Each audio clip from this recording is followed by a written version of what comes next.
give yourself a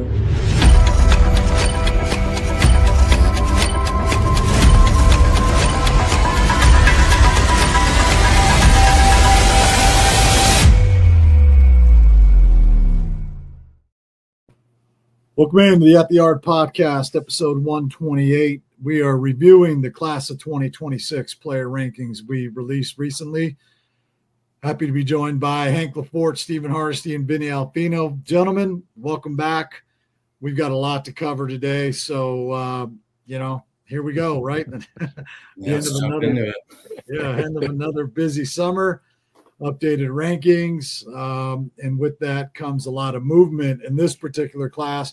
Before we jump too far in, I just wanted to get your guys' initial take on all of the movement we are seeing so far here in this class of 2026 rankings. I think one of the biggest things is just this class continues to evolve. Like I came in, this is my third year now.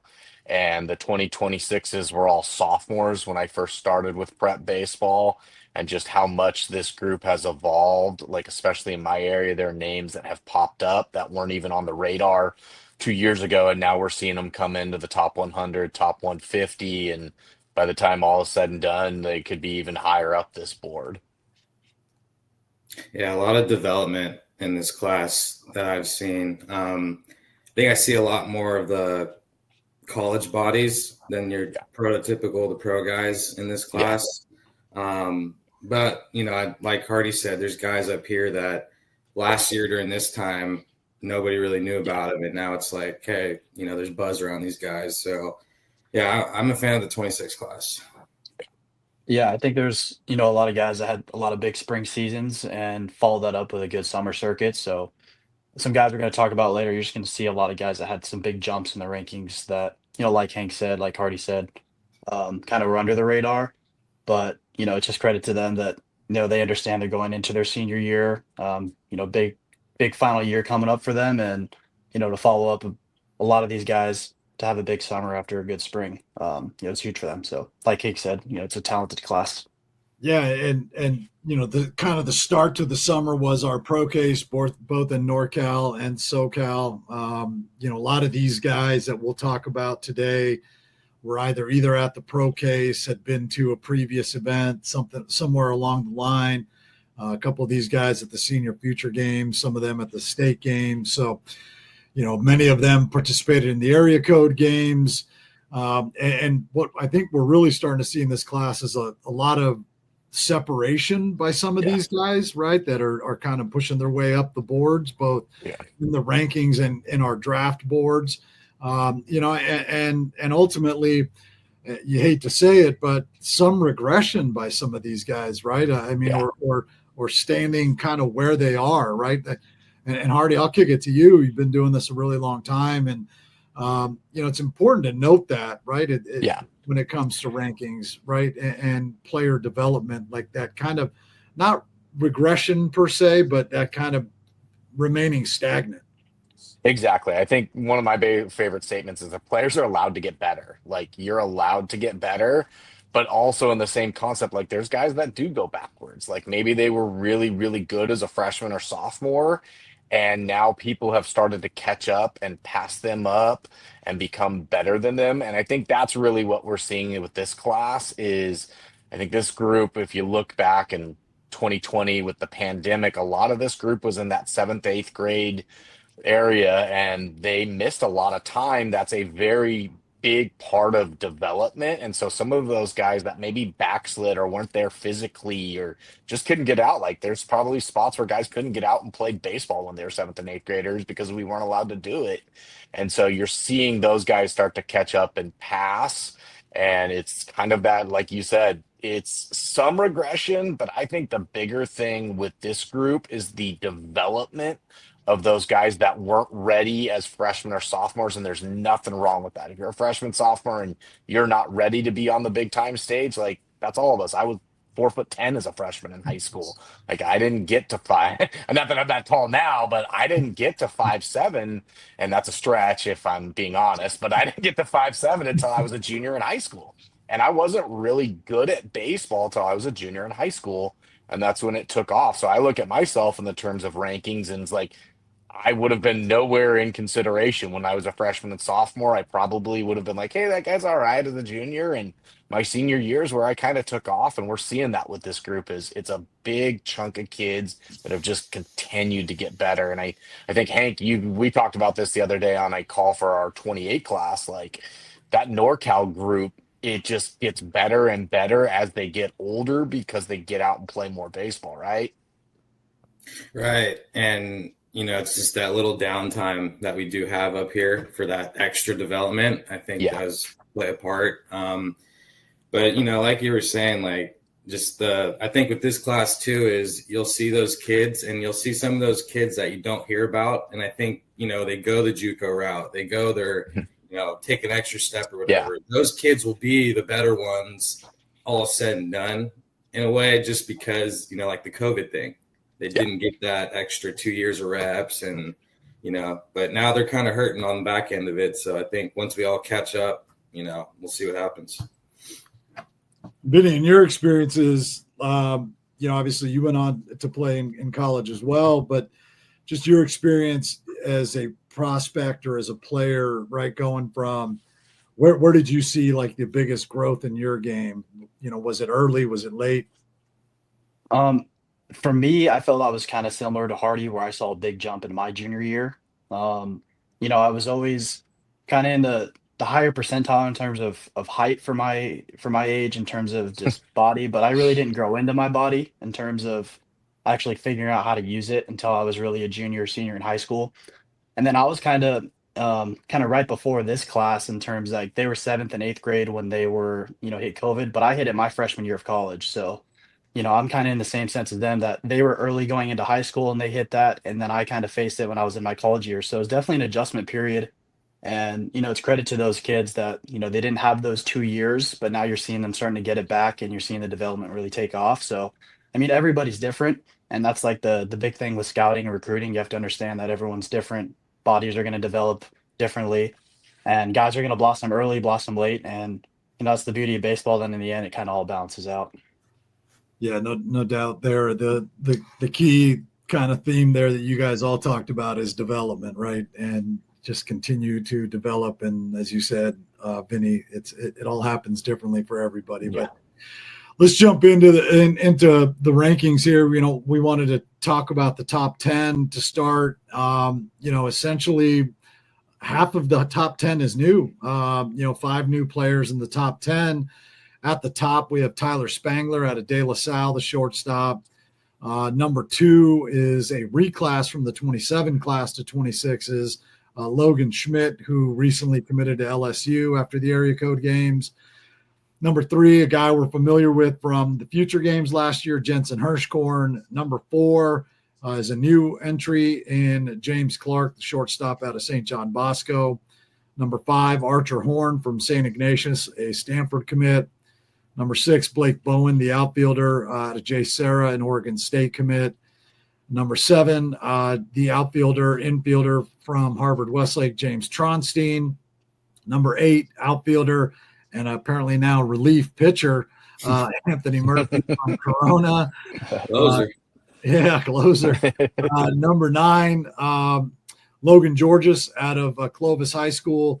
And rounding out the top 10, Brody Schumacher, the infielder out of Santa Margarita. And guys, we've had an opportunity to see a lot of these guys, quite a bit, particularly the guys at the top there and the top 3. I talked about Hirschkorn being at the future games last year, but, Hank, I want to kick it over to you and start with Tyler Spangler at the top. Obviously a Stanford commit, shortstop, left-handed bat who seemingly can do a lot of really, really good things on the baseball field. Yeah, obviously, we all know Spangler's a really talented player. We saw him a couple times this season, and, it's every time we see him, he's hitting the ball hard. He's doing something in the infield. He's just a really crisp player, and I think with him, this summer was the first time he was actually able to hit the summer circuit hard. And I think he did almost every event you could do this summer. So I think he is a little burnt out at the end of the day. But no, it's so fun to watch him play. Just, he's got that 6'3" frame. He can run, and then you can't really find that lefty swing anywhere. So, yeah, I mean, you guys have seen 𝕼𝕚𝕚𝕕. I'll probably see him a couple more times this year and going into next, but he's going to be a pretty high draft pick in my eyes, I think. Yeah, he at the area code games was really impressive, where we got an up close look at him. Obviously, number 2 guy, Logan Schmidt. I had the opportunity to see Schmidt's outing there at the area code games, and it was electric. He was really, really good. Fastball up to 96 or 97. The slider, the changeup. I mean, it's a complete package. He's really worked on his frame. He's added some physicality to the frame. He's kind of, hardened up the soft spots around the frame. And what I really impressed me about Logan Schmidt's outing at the area code games was just the mentality of, I'm going to come after you, and here it is, try to do some damage against it. But it's an overall really strong frame, who we mentioned recently committed to LSU, and it's just a very projectable body. It's a very projectable frame. The upside is really high, particularly with the athletic movements on the mound, the repeatable delivery, and the mechanics. It's just very, very intriguing, and he's very much made a name for himself this summer. Even going back to last summer on the underclass team, but this summer he's really elevated his stock going into what is now his senior year at Ganesha. And Hardy, I know you got a chance. I believe, Vinnie, you were there also. Yeah. For 𝕬𝕗𝕗𝕗. But Hardy, you saw 𝕬𝕗𝕗𝕗 obviously at the Future Games last year. You saw him, again this summer at the area code games. I mean, this is a guy with unlimited potential in my eyes. Big time. Like, I was behind home plate last year at Future Games doing the video when he was throwing, and you could see, like, he wasn't comfortable first inning. He comes out, he's popping 92, 93, but he's not finding the zone. And there was this awareness with him, and I think this comes from the product of being a coach's kid. His dad's the head coach at Fresno Pacific Division II, where it was like, okay, I'm not throwing strikes at 92, 93. Let's back this off to 86, 88. Let's put the ball in the zone. Let's get some contact. Let's trust our defense. And then it came out like he wasn't feeling his best. He wasn't at 100% at Future Games. He took some time off. He kind of came back, I think, middle part of spring last year. I think Hank can clarify better on that. But his outing at area codes in 20 years, this is actually year 19. I'm rounding up again, like my height. But in year 19 of doing this, his area code outing is the best outing I've ever seen in my 19 years of doing this as a college coach or going around evaluating players. It was 94 to 96. I think he might have got down to 2 and 3 later on in his third inning. But it just looked like he was playing catch. Like, we say this all the time in baseball. Like, there's guys that look like they're throwing 95, and then there's guys that are throwing 95 that look like they're playing catch. And that's how good Jensen looked that day. It was everything for a strike.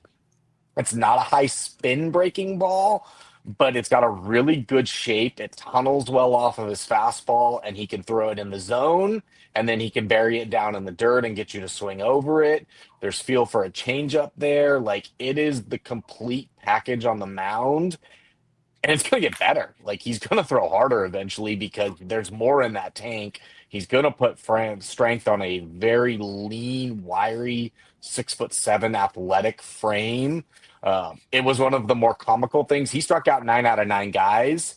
And then there's another guy in our top 10 who followed him and then struck out the first hitter and then walked a guy. And the team they were playing started cheering because it was 10 straight strikeouts before the A's squad finally allowed a base runner. So Jensen's on the uncommitted side. It's not going to be there for very long. It reminds me a lot of the Connor Griffith out of Mississippi, where he was uncommitted at this time, but not going to commit because he's not good enough.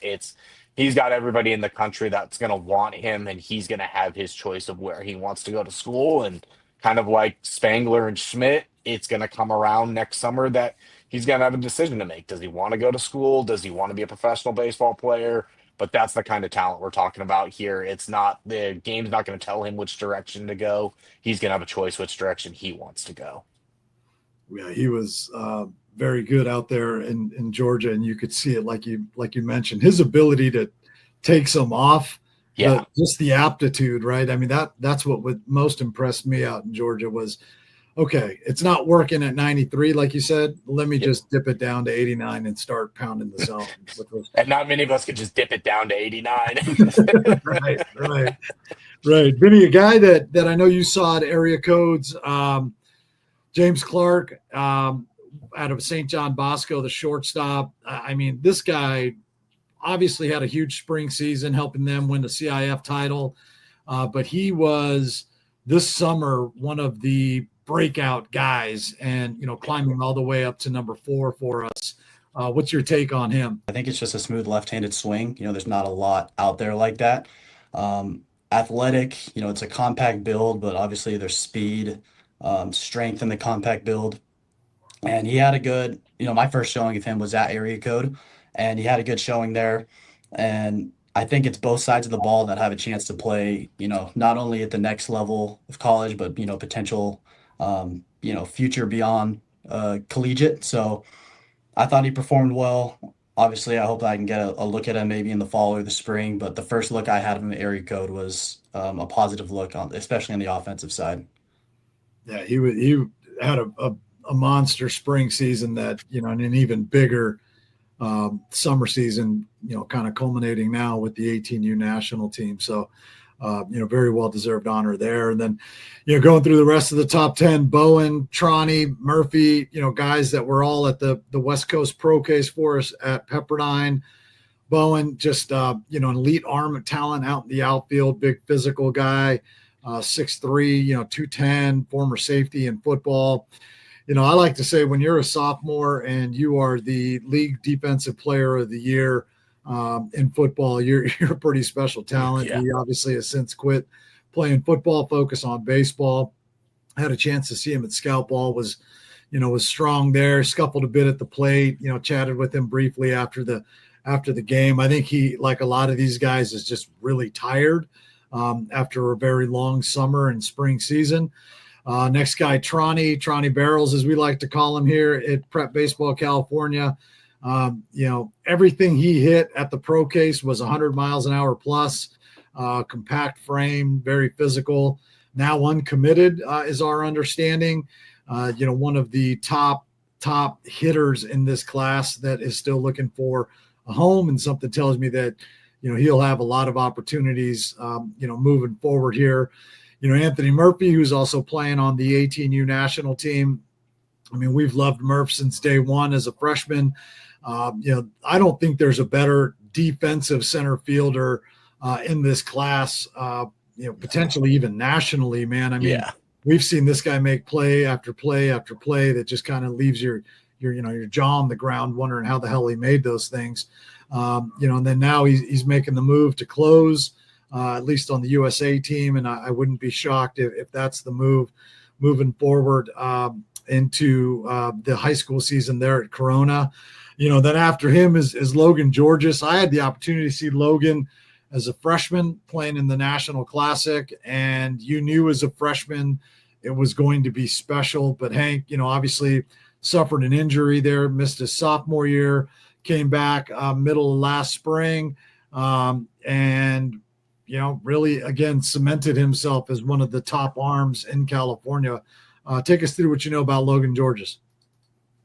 Yeah, so Logan, like you said, he's coming back from an injury, but he had a huge summer, right? And I remember when I went down to Fresno and saw him throw at the end of the year. We were talking about ℙ𝕠𝕕𝕚𝕦. There's pitchers and then there's throwers, and those two guys are both pitchers, and they both have elite stuff. They're kind of in the same kind of bracket as far as like electricity, I'd say, but Georges is 6'5", ℙ𝕠𝕕𝕚𝕦's 6'7". They're both going to give you, they're both not soft is what I'm trying to get at. It's like they're both competitors. They're going to attack the zone with the fastball, and then they'll just roll off their off speed. And I know Georges has a real plus slider. And I know I was talking to Shooter about him, and every time you saw him throw this summer, it's just kind of been slowly going uphill. So no, I was excited to see the Georges this summer, and just see how everything planned out for them. So it was fun to see. Yeah, he really made a jump this spring, and again in the summer just kind of carried that over. And a guy who Hardy, I know that I've been on for a while, and I know you like him a lot too. Rounds out our top 10, Brody 𝕬𝕗𝕬𝕬𝕗, the TCU commit. I personally was really disappointed that in 3 games at the area codes, I saw him, I think, get 2 at bats, kind of a late defensive replacement.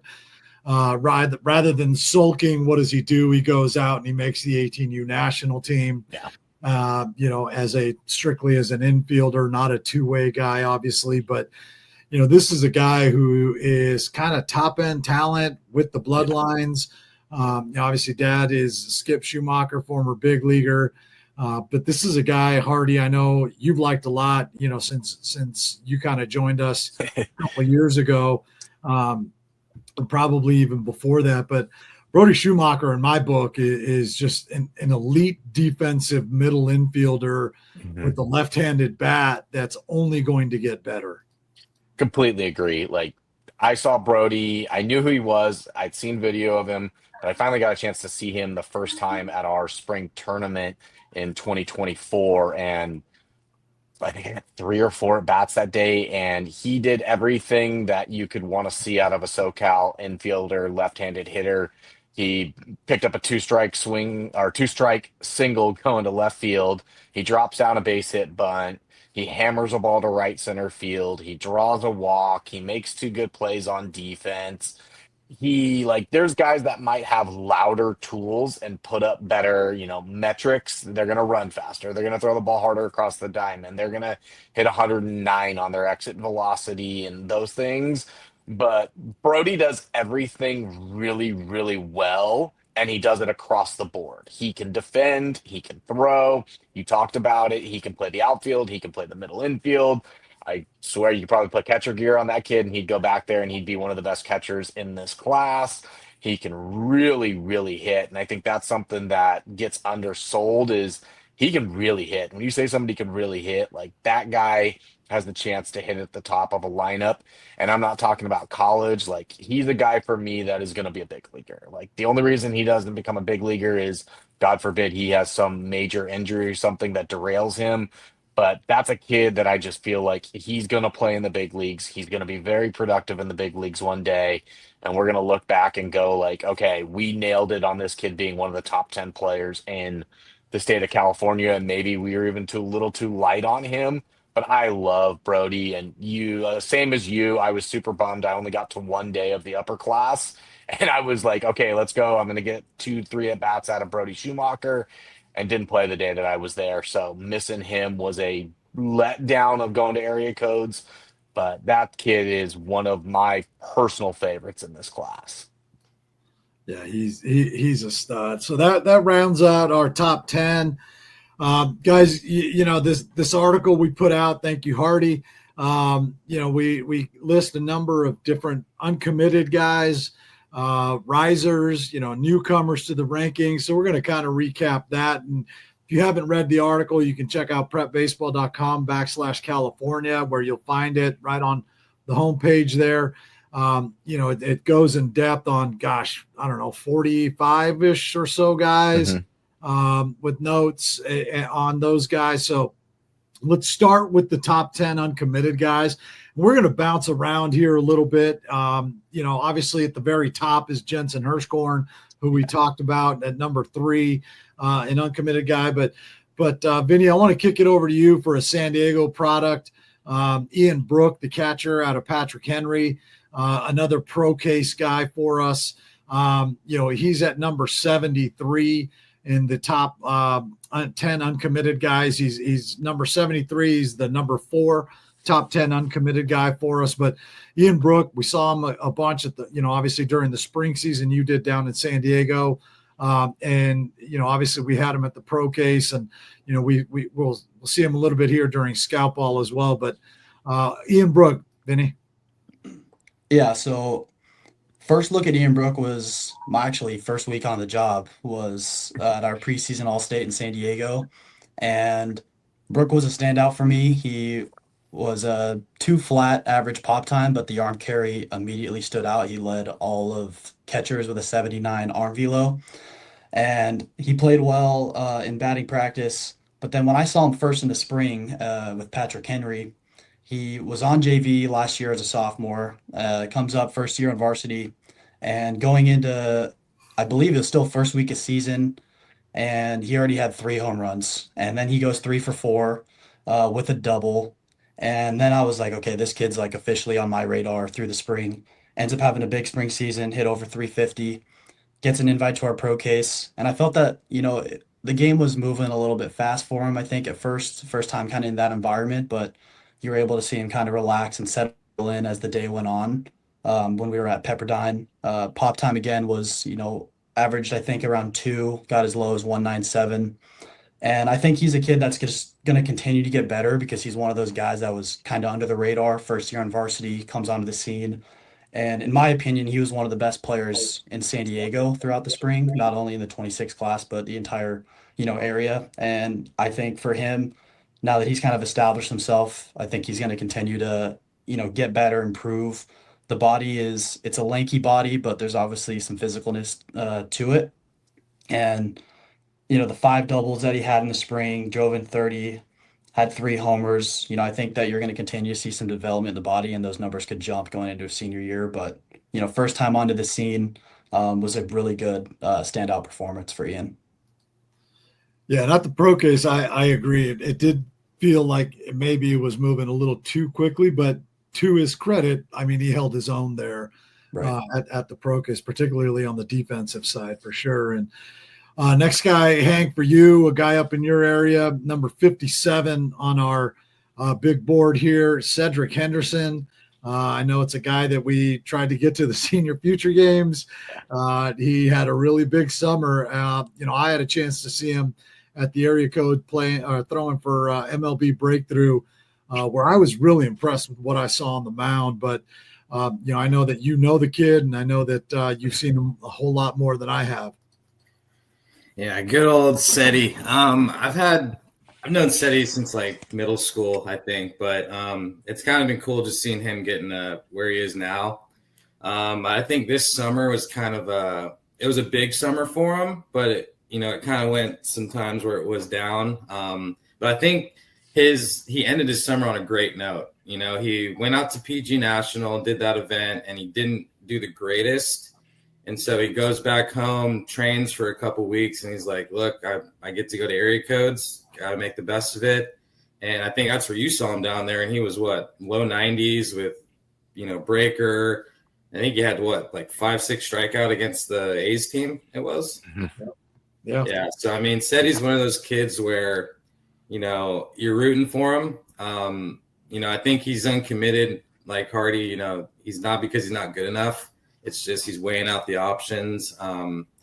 There's just one thing about Cedi where I would like to see is, he has to pitch with a little more fire in his, just his presence out there. I think that'll be the separator between him being like a good pitcher and like a really good pitcher. So, but yeah, I love seeing Cedi pitch. He's got a really good high school team he's on, talent wise, but we'll see how he does his senior year, and hoping for the best for the kid. Yeah, it was a really impressive outing there at the area codes where I want to say it was 5Ks against the A's team, and the velo was good. It was consistent. He maintained it. He held everything throughout his outing, and I think they gave him a 4th inning even because as they were kind of running out of arms, but he started the 4th inning. He's really young too. Like I think he could be a 27 technically. Oh, wow. With his age. Yeah. Well, that certainly helps his profile for sure. Right. I mean, we like those young guys that are playing up Oh yeah.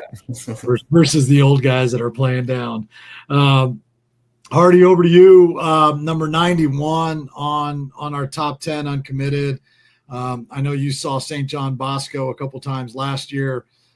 Gavin Cervantes, the pitcher out of Bosco, he'll be a part of what is looking like a really good rotation here Yeah. this spring for them. The Braves are obviously defending CIF Division I champs, and they're going to have now with the resurgence and return of Julian Garcia, which should be another good staff. And Cervantes, the one time I saw them was really good in the spring. I know you had a chance to see him as well. I got a chance to see Julian right before the start of the spring season at an MLK tournament up in UCSB, and he popped first on the radar for us at state games. He came out, and I think we might have known a little bit about him, but didn't have a whole lot of information on him. And it was really the first chance that we as a staff got to see him throw extended, and he was really good. Like, I think he got up to 90. I know he pitched in the upper 80s, and I think he hit 90, 91. It was a little bit efforty to get to there. Like we talked about, some guys look like they're playing catch. Some guys look like they're trying to throw 90, 91. At that time, that's kind of how he looked. Then I saw him again in January, and it was mid to upper 80s, more playing catch there. And it was less effort for him to get to that 89, 90. And then with Julian Garcia, who you talked about going down for Bosco, it was kind of who's going to pick up Julian's innings, who had been their frontline guy on a team that I want to say Division III in 24 that they lost to Beckman. I believe they were Division III that year. Julian was the guy, and it was who's going to pick up those innings. And Gavin did a fantastic job of saying, okay, I'm going to be that guy. He threw over 30 innings for Bosco in the spring, and he was really good in those innings. And he just continues to get better. It's a wiry, loose frame. Like, he's not a strength mover. He's got a looseness and a whippiness to him. The breaking ball keeps getting better. And he's a guy that maybe is going to be a little slower play for colleges, but whoever winds up pulling the trigger on Gavin is going to get a guy that is not tapped out. He's going to keep getting better. There's a little more velocity that's going to come. I see him maybe one day being a 92, 94 guy at the peak with ride, and he could fit into the backside of a Division I rotation or go into the bullpen and be a really good arm out of the pen for those guys. So he's a name that I think coaches are going to be paying a lot of attention to over these next couple months. Yeah, he had a really strong outing at that state games. I almost forgot about that. I'm glad you brought that up. For me, number 93 on our uncommitted board or on our board, Wylan Rotschafer. Obviously we've seen him a few times in the spring, but we had Rotschafer out at the state games, and he really impressed there. I know we all had a chance to see him as he played games at both of our fields. And, he had a double, a triple over at our field. Vinnie, really impressed. He ran pretty well. It's kind of a high sixes, low sevens on the 60. It's an intriguing profile in that he pitches at times over at Costa Mesa, but he's more of a left side of the infield, probably third base when it's all said and done. He has some physicality to the frame at 6'1", 6'2". He'll be at the West Coast games here in a few weeks for us. And I just really like what he's able to do at the plate. He takes kind of what the pitcher gives him, doesn't try to do too much, but he's able to do some damage at the plate. And, obviously we mentioned that he pitches a little over at Costa Mesa, but in my book, this is a guy who is at a little bit bigger of a program than Costa Mesa.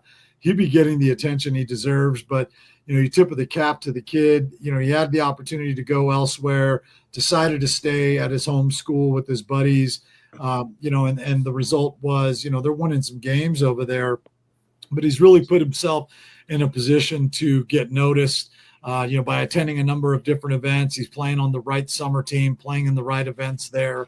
Wylan Rotschafer at Costa Mesa, I know, we had a conversation about him, Vinnie, during our state games when he was at our field. And, I know you liked him as well. Yeah, no question. Like you said, had a couple extra base hits in the live gameplay, but he kind of stood out to me in the workout portion before the 2 days. Exit velo was upper 90s, averaged, I think, around 90 in batting practice.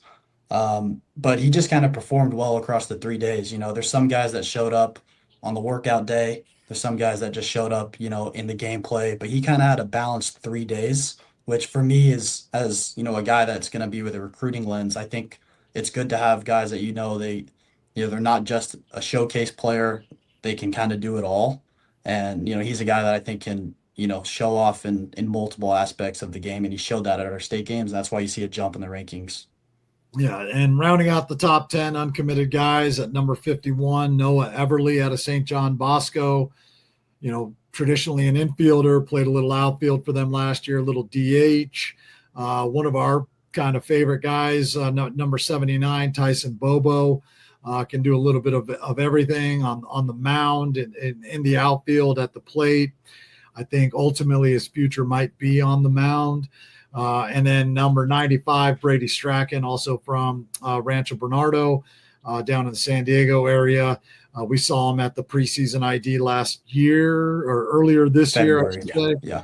Out at Santiago High School, where he really impressed with the bat, the arm strength in the outfield. And I think one of the things, guys, with these guys being uncommitted, that whole kind of D1 or bust mentality of the past is something that, is kind of non-existent now. But, with the portal and the way it is and what we're seeing with guys going to, some mid majors, even, whether they're high mid majors, low mid majors, really having good seasons and then moving on to those Power 4 schools really should, at least in my opinion, kind of change the mentality of their mindset when it comes to recruiting. Yeah, no, I totally agree with you. I keep telling my kids this, and every other kid, is go where you're going to play. Yeah. Right? Go where you can get on the field. And, the great part about not going D1 is you do get some time to develop at the JUCO level or even a D2. And I don't know, the ego stuff just kind of needs to go out the window at this point. And, if you have a great career going D2 and you get your school paid for and you save your parents money and, you get to graduate, then I consider that a win. But the fact that all these kids just want to go D1, it's a great, goal to have, but, it's time to be realistic.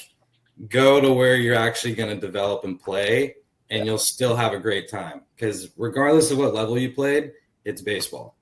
It's a game. Yeah. So that's the beauty of it. That's a great point. I think we've seen it too a little bit with this class of some guys that were kind of holding on for things in the summer. Those things didn't pop for them, and they're really good students. And we saw a rush of kids committing to high academic Division III schools where it was like, okay, I was holding out for this, I was holding out for that, and now Tufts or 𝕼𝕗𝕚𝕚𝕕𝕗 or Pomona or some of these really big name academic schools are saying, hey, we want you here and we want you to play for us, not just be on the team. And these guys are jumping at it. So it was really exciting. I had a kid from up here who I think is a very, very good player. He went to senior future games with us, 𝕼𝕗𝕚𝕕𝕗. And when he announced he was going to 𝕼𝕗𝕚𝕚𝕗, it was like, holy, Jetner, I didn't realize you were that good of a student. And it was kind of like, how did you not? I'm like, I don't know. You don't talk a lot, so you're really quiet. So it was like, hey, and I was asking one of his teammates, I'm like, is Jetner really that smart? They're like, oh yeah, he's the smartest guy on the team by far, head and shoulders smarter than everybody else. I'm like, oh, I would have never guessed that. Yeah, he doesn't say a whole lot, right? So he doesn't. So that's kind of hard to get the read on that. But very talented player, a guy that Hardy. When you and I were kind of talking about the senior future games, and I mean, he was one of those guys. That's a no doubt guy we got to get on the team, right? And was really fired up. When he chose to come to that, because not only did he perform well out there, it really all worked out for him in the end. And exactly, Vinny, take us through a little bit, kind of your mentality of when you committed. Obviously, I'm sure you had aspirations of playing Division I baseball as well. Right. Yeah. I mean, I think that's obviously the goal for everybody, but for me, I played Division II baseball, at Cal State San Marcos, and I kind of had that same kind of look in the mirror where it's time to, realize, you just want to go to a place where you have an equal opportunity and a chance to compete. That's the mentality that I would give, advice to give to anybody. Just like Hank said, get to a place where you think you have an equal chance, to get playing time. you can say all you want, you want to play Division I baseball, but going somewhere where you're not going to play, you're not going to have any fun. You want to find a place that you can, fit in culturally and also fit in to where you can be on the field every day, having a chance to, win baseball games and, just continue to play your dream of, baseball. It's no fun playing at the next level if you're not having a chance to be on the field. So, at the end of the day, I think Hank said it best. You just want to go play baseball. That's the big thing. And if kids have an opportunity to play at the next level, whatever it is, it's an honor to do that because not a lot of people get to say that they played college baseball. So, for me, I bounced around a little bit, played at a couple different schools, but at the end of the day, it was just me wanting to continue to play and chase the dream of, being on the field because eventually everyone's going to have that, conversation with themselves that they're not going to be able to play anymore. So, play as long as you can and speed at a place where you have an opportunity to compete. Yeah, it's like the old adage, right? You can't develop when you're sitting on the bench. Right. You got to play. You got to play. And that's a good segue, I think, here to our top 100 risers. Guys that rose up into the top 100 of the rankings here, or in and out of the top 100, our top risers, if you will. Yeah. And Hank, I'm going to start with you. DJ 𝕠𝕕𝕕𝕕, he goes from number 53 all the way up to number 29. Tell us a little bit about DJ 𝕠𝕕𝕕𝕕. DJ 𝕠𝕕𝕕𝕕 rakes. That's what I got to say about him. Mic drop. Just I saw him at the Boris, and he just pissed on a ball, turned on one, and all the scouts are just like, wow, this kid's pretty good. And then he comes up the next bat, hits like a double in the left center gap. And you just hear, okay, this kid's area code. And so goes out. I think he did pretty well at the upper class area codes too. But he's just one of those kids where freshman, sophomore year, you didn't really hear about him because he's not out doing the summer circuit stuff. He was busy developing. And I think, during that time, he finally got his shot to go do some stuff, and he capitalized on it. And now, he's I would say one of the better outfielders in the area, if not, the state up here. But yeah, DJ's a kid where, he's going to get a lot of opportunities. He's committed to Reno. I think that happened a couple weeks ago. So he's going to go play for McKinley. I think it's a great spot for him. He's going to hit some home runs there. I could see that. But yeah, DJ, he's a really good kid. Got to talk to him a couple times. But yeah, he should have a breakout year for 𝕼𝕗𝕗𝕗𝕗𝕗𝕗𝕗𝕗𝕗𝕗𝕗𝕗𝕗𝕗𝕗𝕗 Yeah, him and Michael Nonis are going to do some damage up there in Nevada. Yeah. Reno.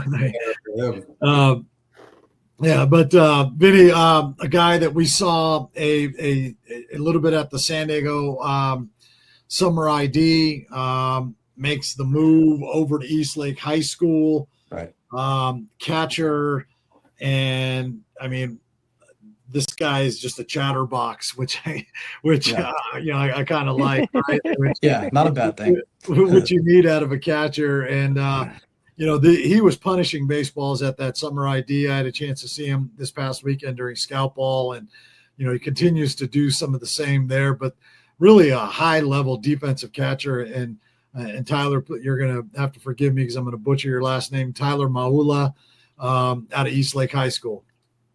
Yeah, so like you said, Tyler transferred over to Eastlake. He performed well for me in the spring. I saw him twice, hit well. I think he was DHing in the games that I saw him, but first time getting to see him catch at the San Diego Summer ID, and he played well on both sides of the ball.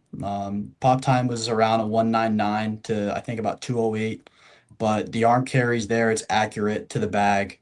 And like you said, he was punishing baseballs. I think he had 6 homers across 2 rounds of BP at the Summer ID in San Diego. And then, he carried that over to the state games. He performed well there, going to Cornell, high academic kid. Tyler, and like you said, he's a fun kid to be around. I think he's high energy. I think that plays, in a dugout for, a lot of guys. Sometimes the dugout's flat. You need those kind of guys to bring the energy up, especially as a catcher, leader on the field.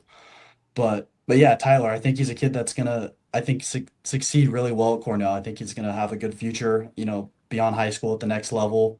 And, he's going to Eastlake where they were right on the fringe of, competing for an open division title in CIF. And I think he's going to help them in 26.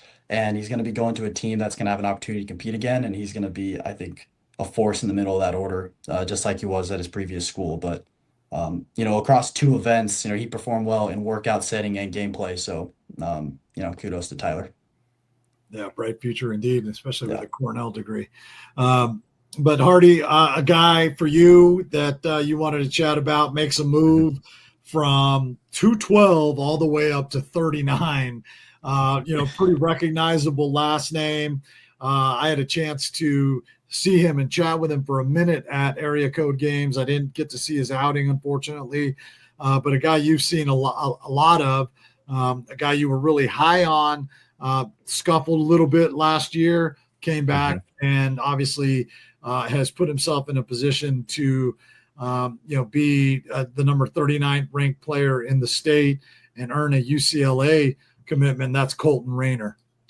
Yeah, Colton, I got a chance. I think it was within my first month, maybe 2 months of working for prep baseball. It was at another MLK tournament. And we all know Bryce Rayner, and I had people tell me, like, hey, he's got a younger brother that's going to be pretty good too. So I got a chance to see him throw as a sophomore over MLK weekend, and it was like 84, 86. Nice sweepy slider that was kind of just he was learning the shape of. I was like, oh, this is really interesting. And then Royal has just been loaded on the mound for the last 2 years, and it kind of pushed him over to first base. And we talk about kids developing and getting better at different rates. Like he just hadn't taken that next step from being a good arm to becoming a great arm. And, I don't know if it was a product of getting, I don't want to say buried, but kind of in the second, maybe the third tier of arms on a very good Royal pitching staff. Or if it was, hey, we just need you to play first base right now because we don't really have a first baseman and we need you over there and you can swing it a little bit and you're solid there. Your time's going to come on the mound. But I will say, like, I've seen Royal for 2 years and I saw them a ton this spring. And I would say his slide was not as much a product of him not being a good player, but he just kind of was stuck in this mode of kind of stagnant. You're good, but how are you going to get to the next level? And spring season ended and he kind of dropped off my radar. And then I'm sitting at tryouts for the Brewers area code team, and two of his teammates come over and I'm chatting with them. And they're like, hey, have you seen Colton? And I was like, Colton who? Colton Rayner. And I'm like, oh, is he here? They're like, yeah, he's going to throw a pen today. They're like, he's changed. And he walked out to the mound and it was almost unrecognizable. Like he had put on maybe 20, 25 pounds of really good strength. And all of a sudden, Vinny was sitting next to me at the tryout, and I had the gun, and Vinny had his phone up videoing, and he threw his first two fastballs, and I kind of had to blink, and I peeked on another scout's gun to make sure my gun was right. And now it's 92, 93, and he hit a four, and the slider's in the mid 80s, and it's got power to it. And you're going, holy, like this kid took something on himself from the end of high school season because they got eliminated very early in the playoffs, surprisingly, to take those next 2 months and just absolutely crush it and come out. He earns a spot on the Brewers team. He's dominant at area code games. I had a chance to see him 2 weeks ago at Scout Ball. He scuffled a little bit early, which I think can kind of be expected for a guy that hadn't touched the mound in 3 weeks and now is facing live hitters again. And by the fourth hitter, locked in. And it was like, I think it was a walk. It was a hit batter, a walk. And then it was soft contact. I think he blew somebody's bat up and he struck out the last guy. And it's like, okay, for what Royal already has, I believe going into this, they have now 4 Division I commits again on their pitching staff. And the guy who maybe was the least known going into the summer might wind up being one of the best ones on that staff. We'll kick it over to you, Les. And when we talk about guys making me look short, which is not hard to do, this guy makes me look really short, and he does not lack for arm talent and upside. And that's Owen Shannon from Modern Day, who went out to senior feature games with us. Yeah, we had Owen out, obviously out in Georgia with us, and at 6'8", 232. He's going to make a lot of people feel small around him. But, another guy that didn't get a lot of innings at Mater Dei, it's kind of been a struggle for him to kind of find the rhythm, find the repetition and the mechanics and the delivery. But he went out to Georgia where he threw 2 innings for us and labored a little bit through the first couple of hitters. But then he started, to pound the zone with the fastball slider combo and, got a couple of punch outs, weak contact to the right side from right-handed hitters, indicating that, they're late picking it up. And, during that outing of his, we had a couple of coaches walk over to our dugout and they're like, Les, who's this giant, right? Who is this guy? And, where, how do we get a hold of him? Just wanting more information about him. A guy that we've obviously seen, at a number of different events. We saw him at the Uncommitted games last fall, Hardy, where you and I were, where he was really good there as well. After kind of laboring a little bit, this is a guy with a fresh arm. He repeats the mechanics now a lot better than he did last fall. Is able to run it up to 88, 89, as we mentioned. But, this is a dude who I think just needs those reps and needs that development. And in about 2, 3, 4 years, 5 years, is going to be a 6'8" guy coming out of the pen that, could potentially be throwing 95, 97 with the wipeout slider. That's kind of where his profile is on the back end of the rotation, bullpen guy. But just a really, really a nice kid, really academic kid.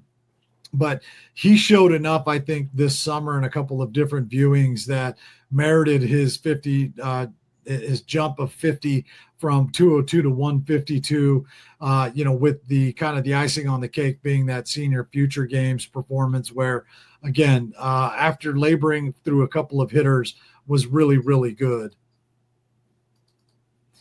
And so, I mean, for me, he's a lot like a guy that Hank, I'm going to kick over to you and talk about that we saw, obviously came to our future games tryout last summer, was injured, didn't have a chance to really try out, but he still showed up, telling us a lot about him as a person, Hardy up at Westmont. Goes out, has a pretty solid spring season, but then comes out to Georgia with us on the senior future games, and was, one of our 2-3 best players on that West Coast team.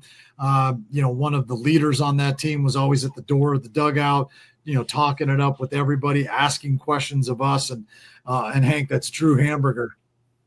Mr. 4% body fat. Funny story about Drew is he was at my first event ever, and that was last year. I ran the uncommitted games in the fall. And so he kind of did the whole, went to the uncommitted games in the fall, gets an invite to the preseason All-State, does well, monitor him through the year, earns an invite to the West Coast future games team, and then makes it and, makes a name for himself out there. But like I was joking earlier, it is 4% body fat, but the kid doesn't have a piece. Like, he is lean, but it's a 6'2" body. He's like chiseled pretty much. Runs a 6'7". His arm, I think he's good enough to stay on the left side. It's 85, 86 across. But he's just an even better human being, off the field. Like, that's why I respect him the most. Is he was like one of the only kids at the tryout to, ask, hey, coach, you need anything after the day, like help you put stuff away, just little stuff like that. And then he was just so appreciative of getting that opportunity to go out to Georgia and get on that stage. But, he's a kid that a school needs to get on this kid. He's really good, high academic kid. He's not going to let you down. Like Les said, he was one of the leaders in the dugout. So I think anyone who picks Hamburger up, they're not going to miss, just because, he has a twin brother too. He plays basketball. So like the work ethic's there. It's not like he's going to be out, partying or, doing whatever, but he wants to play D1 baseball. He wants to play pro ball. And I think he's got a shot to get there in the long run. Yeah, he's an absolute leader. And I mean, that frame is easy to dream on, because I think he's the one that told us it's like 4% body fat. And it's just, I mean, it's athletic too, which is awesome. I think kind of, would you guys agree profiles more as a third baseman down the road? I mean, and a if good one over that there, like doesn't not a work, bad one. He could be first base. Right. say again. He could be a third base type guy. He could play Yeah. both, I think. Yeah, and athletic enough to maybe even move to the outfield too. Yeah, throw him in left. You Yeah. never know. I mean, I you could even know, see him maybe playing second because he's that good of an athlete, and the arm will be perfectly fine at second. Oh yeah. Absolutely. Vinnie, a catcher that you guys had a chance to see at the tryout as well. Cole Stutt, I believe I might be butchering that last name, but I do apologize, Cole, if I am. Goes from number 230 to 155. I know he had a strong showing at the Ventura County tryout. Vinnie, take us through kind of what you know about Cole. Yeah, so Cole's coming off a big spring out at Highland and followed that up with a strong summer. I think that's why you see such a big jump for him in the rankings. But I got to see him both, at state games and obviously, at the summer event before that. And the hit tools there had a monster season at Highland, and comes up in our state games, picks up 3 hits on the field that I was at, and the hit tool is present because there was a couple, balls that he was out on his front foot a little bit and was able to muscle some balls in the outfield. Just showed the barrel control there. He's reliable behind the plate. Arm doesn't possess, a lot of carry, but it is accurate to the bag. It's a quick transfer. And, he's 6'2", 207, potential, catcher first base combo at the next level, can play both. And I think for him, it's a big, strong body, but I think you're going to see an opportunity for him to develop it and, really polish it over the next, 5-6 months leading into a senior year. But, you can't teach this. And, power from the left side, it's consistent on a line, off the barrel.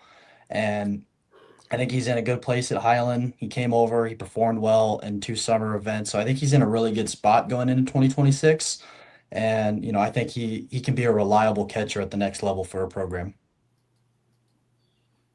Yeah, and Hardy, obviously you were there at that Ventura County tryout. I know that you were really high on him as well. So bright future there for Cole. And Highland, not a field I'm familiar with. Hardy, is that place kind of high desert?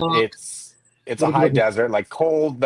Vinny stole cold from me. I'm not gonna lie. I went in last night to go pick my 3 guys, and Cole's on there, which I'm glad that somebody, because I'm super, super high on Cole, and I think Vinny nailed it. Like, Right. I don't care where you put him on the field. That left-handed bat's gonna play, and he's gonna hit, and he's gonna hit for power. Like exactly what Vinny said. Like that kid can flat out swing it. I don't care where you take him to. Making a jump from 335 to 251. Hardy, Riley Ortega. I know that you've been backing this guy for a while now, and so why don't you tell us a little bit about him? So Riley's center fielder, Pacifica High School out here. Pacifica made a very surprising run 2 years ago to the semifinals of D5 with what was basically an entire team of freshmen and sophomores, and then one really good junior left-handed hitter I said was the best hitter in the 2026 class is off to Bakersfield. But Riley was the leadoff guy on that team. He played center. He was this very, don't get upset, Riley, very skinny right-handed hitting center fielder who was athletic. He could bunt. He could draw walks. He could kind of slap the ball around the field. Came back, saw him again this year. He had added a little bit of strength to his frame. He was hitting with a little more impact. He now was up over, I think he hit like 360, 370 in the Channel League this year. He was an all-league guy. But this is where sometimes I think the events are the most beneficial for us is he got an invite to state games. He took the opportunity to come out to state games and be a part of that event for 3 days. And we get an opportunity like, hey, we really love the baseball player. And we get to see him play against his local competition. But now we get a chance to see him go through the workout and see that, hey, the metrics are pretty good across the board. Like, it's not just a good baseball player. It's a pretty dang good athlete. Like, he's a low 7s, high 6'9" runner. It's a super accurate mid-80s arm. He understands his arm. He's not trying to throw it in the air all the way to home plate. He's playing one hop. He's online with it. He moves really well. The swing's got some bat speed. The hands are quick. He turns well. All this stuff shows up. And then we get him to see him play against kids from different areas, like pitchers he's never seen before. And we can all attest, all of us that hit, the first time you see a pitcher, it's a little hard. Like, you don't know what that breaking ball is going to do. You don't know exactly what the shape of the fastball looks like, even when your teammates come back and tell you, like, hey, it's cutting, it's riding, it's doing this or that. But sometimes you got to see it. And I think he went 5 for 7 at state games, multiple extra base hits, draws walks. He made a really good play for me over at Fullerton Union, which I've seen him do a ton out there. So it was the ability to take what I've seen for 2 years of him on varsity level out here in Ventura County and then go see it in state games against kids from NorCal, the Inland Empire, San Diego, Central Valley, and in the workout setting and go like, hey, I don't care if this kid doesn't wind up at a 4-year out of high school. He's going to go to a junior college and be really freaking good at a junior college, and he's going to get to a 4-year one day. He was a football player for 2 years. He's now all in on baseball for his senior year. He wants to be a college baseball player. He wants to play at a high level, and he's on the way there. So I'm super high on Riley. Let's kick it back to you, Les. And this was you throw UCSB right-handed pitcher, Southern California. That's all really, really good. And then you give him the last name of Guy, and this guy is a guy. He, I think, was the last arm to throw at Pro Case. And when you're the last guy following 17 really good arms, it's hard to really catch anybody's eye at that point of the day. And Gavin did. He came out and was electric at Pro Case. Yeah, I mean, we put him last and not a single scout left, right? Because he was a dude that everyone wanted to see. And, we have some familiarity with him, obviously, from the state games. I saw him a couple times in the spring, but 6'4", 190, he's kind of your prototypical UCSB commit. He can really spin the fastball, change up to 80, lift 76, 79 with it. What I think will eventually develop into a plus slider at 75, 74, 75. All he did was get 3 punchies and 2 infield groundouts at the Pro Case against some quality hitters. And, we talk about those prototypical Santa Barbara guys. I had the good fortune of seeing ℠𝕠𝕕𝕤𝕕 around this same time in his high school career. And, I remember calling Santa Barbara coaches when they committed Gavin and saying, this guy reminds me a lot of Bremner now. Is he going to go number 1 overall like Bremner? I don't know, obviously, but he reminds me a lot of him. And in fact, I think I made the comment that he was a little ahead of Bremner when he was at that time in his career. And, Guy is a dude that has a lot of, I'll keep this PG, a lot of mean streak in him. He's going to go after guys and he's going to attack guys and not give in. He's going to give, here's my best stuff. If you beat me, great, tip of the cap to you, but I'm going to get you next time. And not a lot of guys, at least from last spring and certainly not at our Pro Case, can say that they got him. Didn't make a huge jump from 58 to 47, but, a small and still significant jump for him in the rankings, and a guy that we've all seen enough of to believe that, the future is really bright. And, Hank, over to you with a guy that, goes from unranked to 239 in our rankings, and Cole Roth. And, he's a guy that I don't think a lot of people know a whole lot about, but, you wanted to make a point to talk about Cole Roth. Yeah, Cole Roth, he goes to a school that it's kind of in the middle of nowhere. I think the name we know is Trey Morris. The going to Oregon State, but Cole, actually, me and Les found him at a small ID in Novato High School one weekend, and this kid comes out. What was that? He was good there. Oh yeah, and we were doing the defense part, and we're like, who's this kid ripping 82, 83 behind the dish velo as a catcher? So that's what first caught my eye, and then we go to the BP part, and this kid's just hitting stuff out to dead center. And granted, Novato High School isn't the biggest field, but it was, still impressive. His high school team is just, the talent's limited where he's at. So I think that's where we invited him to the preseason All-State over summer, and then we got to see him at the end of summer, and arm got stronger, the bat's still there, and now he's going into his senior year, and he's actually coming to my uncommitted games this weekend. So this will be his third event. He's kind of just worked his way up, and I would say as far as arm strength, I think he has one of the stronger arms in the whole state. Yeah. He's kind of behind that Sheffer, in that top category. He's obviously got some stuff to clean up, footwork wise, transfer, because the pop time's still, 2.0, 2.1. But like I said, with another kid, if he gets reps, he's going to be one of those kids where you're like, oh, I've never heard of this kid. And then you see him, go to a bigger D1 or do whatever. But yeah, no, I'm excited to see what Cole does this year and where he ends up. Yeah, at that preseason ID, man, you talked about him hitting bombs out to center and a small field, but you have to remember it was cold and it was damp, right? It was. And I saw the videos from there. Yeah, and he's still ripping balls, a good 15, 20 feet over dead center. It was pretty damn impressive. That's for damn sure. Vinnie, a guy that we're all pretty familiar with out of Los Osos. Right. Wyatt Moeller makes a small jump up in the rankings, but a jump nonetheless. And this is a guy that, I know Hardy loves this guy. Yeah. I'm a big fan of him, and it sounds like, all of us on this podcast are. Very deserving jump up the rankings. Yeah, so Wyatt had a really good state games, but the main thing I wanted to, why I picked, him to talk about was just the consistency. He's a career 389 hitter across 3 varsity seasons and 250 at-bats. That's really hard to do. And, I think that he carried that into our state games event, had an exit velocity up to 100, averaged just around 90, off the barrel. Got a couple hits, I believe, at least on our field, at Fullerton Junior College.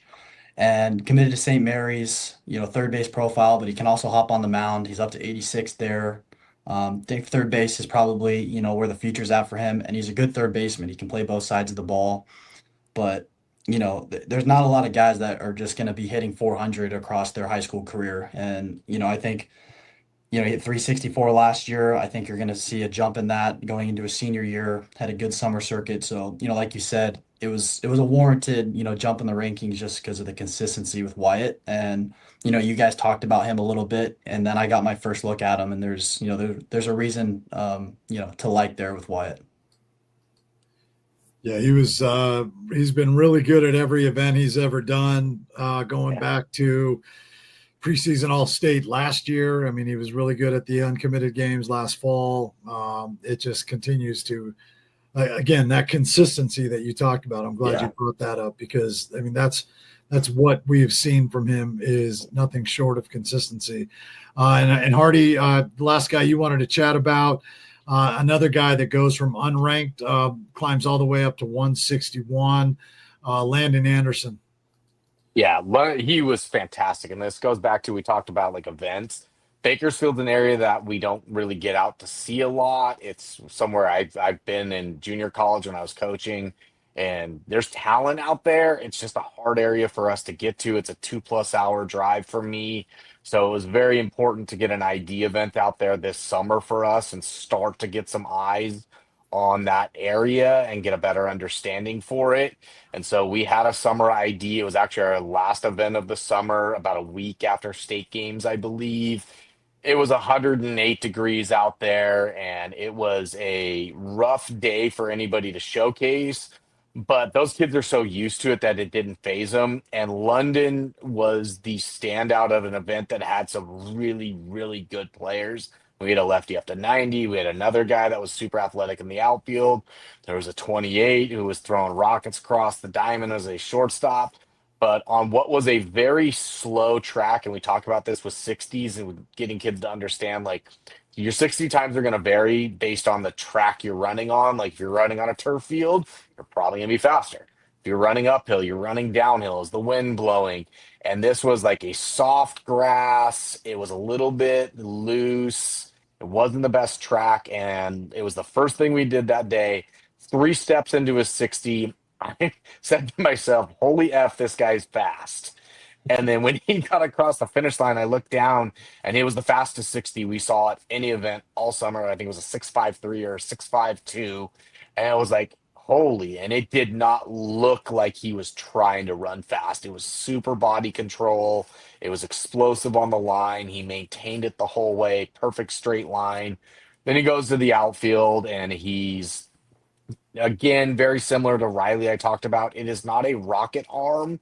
It is an accurate arm. It's low 80s.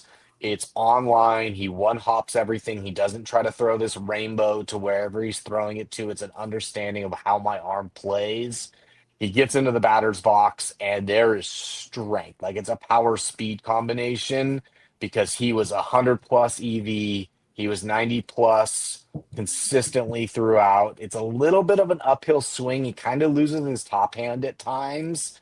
But that's just the rawness. Sometimes I was having a conversation with one of the guys at the event, and I had just done one out here in Ventura County maybe a month earlier.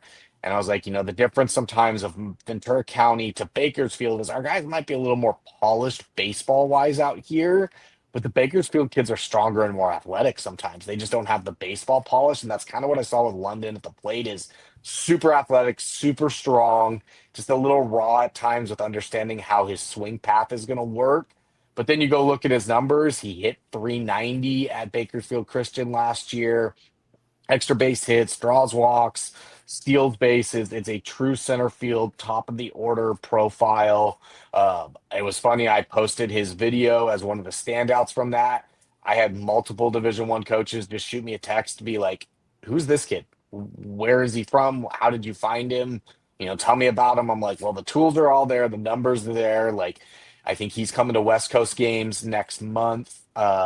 He'll be there. He's a guy that you got to get eyes on because I think he can make a difference for any college program, whether that's a Division I, Division II, NAI, D3 JUCO. Like whoever gets this kid, he's going to play center field. He probably could play second base. I would have to see it a little better, but he could fit into the top of a lineup and be an impact guy and coming out. And that's why I'm super excited to get back out to Bakersfield in November because I think there are more London Andersons and the other kids I talked about in Bakersfield that we just haven't seen that are going to put their way into all sorts of different rankings for us and onto the boards of college programs. So last guy, this is a kid I know we all love. He is the Bugs Bunny changeup who's now throwing really firm with the fastball, and he's committed to Oregon. That's Jake 𝕼𝕕𝕕𝕕. I almost said it wrong there. Big Jake, yeah, we had him obviously at a future games last year. That led to an LMU commit. He gets invited to the pro case after a really strong season. Says, hey, due to the coaching changes there, I'm probably going to be decommits from LMU and ends up committing to Oregon a couple of weeks later. But his pro case outing was more of the same that we saw, at future games where he won the MVP of that particular game. But the only difference is the increase in the velo up to 91 now, living pretty consistently 89, 90. You talk about that changeup. It's as good a changeup as there is in the class, if not the best changeup in the class. It's 79 to 80, but then the improvements he's made on his slider have really impressed me too. I mean, it's more of a sharper biting slider than, whereas before it was a little loopier, more of a curveball shape, but now it's a sharper slider and it's a legit 3-pitch mix, and he's added some physicality to his frame too. It's 6'1", 200 pounds. He's added some strength to the lower half, and the shoulders are starting to get a little more broad, and he's always been very mature for his grade, but it's just it's an easy operation. And as I mentioned with Gavin Guy, like, this guy's got a lot of moxie on the mound, right? He's got, a little FU in him on the mound for sure, right? He's going to challenge guys, and he's going to go right after guys. And, I think that's going to serve him well, not only this last year at GAR, but, if he, in fact, he does make it, up to Oregon, because, he's squarely now in that kind of draft conversation with scouts, and, where, maybe he bypasses, the opportunity to pitch at Oregon and makes his way to pro ball. But it's just a really clean delivery, really clean operation. But I think the thing that separates him from most pitchers that we've talked about, not all pitchers that we've talked about in this podcast, is that mentality of, look, I'm going to go after you. I'm going to attack you. And let's go. I think he takes kind of that fist fight mentality on the mound, right? Like, let's rumble, boys. It reminds me of Chad Cordero. Yeah. Oh, that's a good call. Look at you pulling out the fully comp. ℚ𝕠𝕕𝕚𝕕 line. I had to look up the height before I said it, but they got like the same type of like, F you, let's go. Here's what I got. So yeah, no, I like that. I like that, Hank. And I think he would take that career any day of the week, right? I mean, we all would. Right, no doubt. But I think, guys, one of the kind of the underlying themes of most of these guys, not all of them, obviously, that we talked about today, is like having the opportunity to see them, in whether it's area codes or, some other big event like that, having the opportunity to see them in their high school teams, but, also see them at one of our events, right? Yeah. And where, that really provides us an opportunity to get to know these guys. Obviously the metrics and the data that we provide players that come to our event, speaks for itself. But I think just getting to know them on a personal level, being able to have the metrics and data to back up what our eyes tell us, and then in these gameplay situations that you touched on, Hardy, with Ortega, getting to see them out of their area and how they compete with guys out of their area.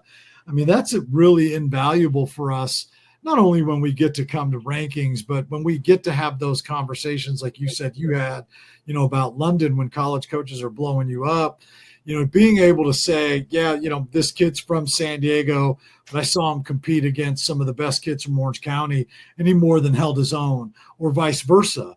The importance of the events for us, I think, is something that can't be understated. Very much agree. Like, I think that's the biggest thing for me with the events. And I have this conversation with kids. Like, we run events all over the state year round. Obviously we take the high school season off and we do some middle school stuff there. And they're like, well, do I need to come to everything? Like, you don't need to come to every event, but if you can get to one or two and get to an ID, get to a gameplay event, like there's just so much information that not only we can gather, but the amount of college coaches that go to our website and they use our website. I tell kids, like, events can be an identifier or they can be a confirmer. Like an identifier for me, like that's why we call it an ID. We see kids and it's like, hey, I really like this kid. Get me your high school schedule. Like, who do you play travel ball for? Where can I come see you playing games? Or the inverse, a confirmer, like we've seen this kid or a college coach has seen this kid playing a game. And then they go to the website and they go like, okay, I saw him 88 to 89 the day that I saw him. And then he was at state games or he was at the summer ID and he was 88 to 89 there. So it's legit. Like he's there. This guy runs a 6'7". Those ability to confirm what they're seeing, it's super helpful for them. And I think, Hank, like for your area up in NorCal, it's like even more important, right? I mean, because you guys are so spread out. It's such a big area. When we're able to get those guys to events, it really helps boost, their profile. And we're starting to see that since you've been on board with us here a little over a year now. Like we're starting to see more and more kids like, okay, hey, I got to get to one of Hank's events because it's going to put me on the map. Oh, 100%. Like you said it best. I mean, I think a big part of it too is, like just having that trust and like, hey, come to an event, see what it's about. And if you don't like it, hey, it's not for you. But, if it is for you, let's progress. Let's move on. Let's get you to other, pretty much just give them more opportunities. You know what I mean? So, I mean, up here too, like you said, it's such a big area. And it's like I got coaches trying to ask me about a kid. And it's like, oh, you're up in NorCal, but hey, the kid's 2.5 hours away. Like, It's kind of hard to see him, right? Like, I was thankful enough to go down to Fresno at the end of the year. I got Davis Wilson. You know, I think if I don't go down there, he doesn't come play for us in the future games. Yep. And, you know, just making that relationship of, hey, you want to come to the pro case, you know, from there you can get invited to Georgia, you know, and so on and so forth. But like, that's a higher echelon thing. But like, even a guy like Drew Hamburger comes to an uncommitted games, gets another invite, and then now he's at the future games playing, you know, in front of 300 coaches. So I think, you know, for me too, I love building that relationship just between the player and the kid. Like, yeah, I mean, for me, it's rewarding. And then if you could just help out somebody that's, you know, like I said earlier too, I can only trust so much video, Right. like from what I see and what other people see. So it's like, when I see a kid, I might think something differently than Hardy sees the kid, right? Yep. But at the end of the day, it's like, hey, I finally can see him instead of just, oh, this guy said this about him. That, like, it's, I don't know. What I'm trying to say is it's a lot easier to judge a kid based on when he's in front of you. And, Right. Yeah. Nobody posts bad video. Like, nobody goes and shows themselves looking bad on video on social media. And sometimes it's good. Like, I want to see a kid come miss a few swings in BP. How does he react? Like, can he adjust? Can he get back on time? You know, guy keeps bouncing his breaking ball in his bullpen, and then it's like, can he figure out how to get it in the strike zone? Because we don't see bad video. You don't go on Twitter and see that. You said it best, Les. Like, say you get a kid from, you know, that's really good in his area, and then you put him at an art showcase around the best kids in Orange County, and he does good. You can kind of, you know, base some stuff off that rather than, oh, he's the best player in his little area. Yeah, now you can kind of be like, all right, this kid can compete with these kids. Yeah, and I think, you know, Hardy, to that point, like you started doing this, and Vinny has done this now as well, where, you know, in your videos, you know, say a guy, you know, fouls a ball off, like you're throwing that in your guys' videos because you're still able to learn a lot about the swing, right? And it's not just barrels, right? Okay, yeah, he got a double barrel, right? Okay, yeah, maybe there was a swing and miss, but it was a good swing. And Vinny, I know you've kind of picked up on doing that too, because it helps us to learn more about the players. Yeah, I think for me, you go ahead, Hardy. No, go ahead, Vinny. Go. I was just going to say, for me, you know, my introduction was, you know, in January for a few events, but, you know, mainly I got my feet wet really in the spring and collecting video. But when you said kind of learning about the player, I made that kind of a conscious effort for myself in the summer. And I'll say when we went to Georgia for future games, you know, and I was in the dugout and really getting to know these kids, it really gave me a completely different perspective on them outside of just being, you know, the video that I take and, you know, seeing them on the field. And, you know, I think that's huge for obviously recruiters as well. If you have a coach calling, you know, one of us, you know, they're not only going to want to know about the player, but they're going to want to know about the kid, you know, and if we have kids coming to events and we're able to get to know them, you know, I think that separates, you know, a kid possibly, you know, getting a check or a check off of a list from a recruiter. And, you know, like Hardy said, you only can judge video so much, you know, and like that's why, you know, add some foul, you know, tips into the, in the video gets more of a understanding of, you know, the swing. But for me, this summer was huge to try to get to know players on a personal level. And I think our events, you know, give that opportunity kids to showcase themselves on and off the field. So, yeah. Yeah, and to that point, Vinny, like we experienced this yesterday, right? We were all on a call, and I get a text from a Power 5 coach like, "Hey, tell me about so and so. I just want to make sure I'm checking all my boxes." Right. And it's like, I mean, that's just it. If we don't know about the player because the player came to an event, we had a chance to interact with him, got a chance to learn a little bit about his personality and follow up with his, you know, high school or his summer coach about, you know, who this kid really is. It's hard to be able to answer those questions. Right. And, you know, unfortunately this player came to the future games where we did share a dugout with him for 4 days. And it's like, okay, you really get to know somebody for being in a dugout with them for 4 days. Right. So I think the importance of the events, and Hardy, I loved what you said, you know, with, you know, do I have to come to all of them? No, like I say the same thing, right? Yeah. Or Hank, it might've been you also, like, you know, come to an ID. If we've never been to an event, come to an ID and then let us get you to an invite only event where there's a game, you know, and then, you know, that leads to these bigger events, whether it's the future games or the pro case or the state games.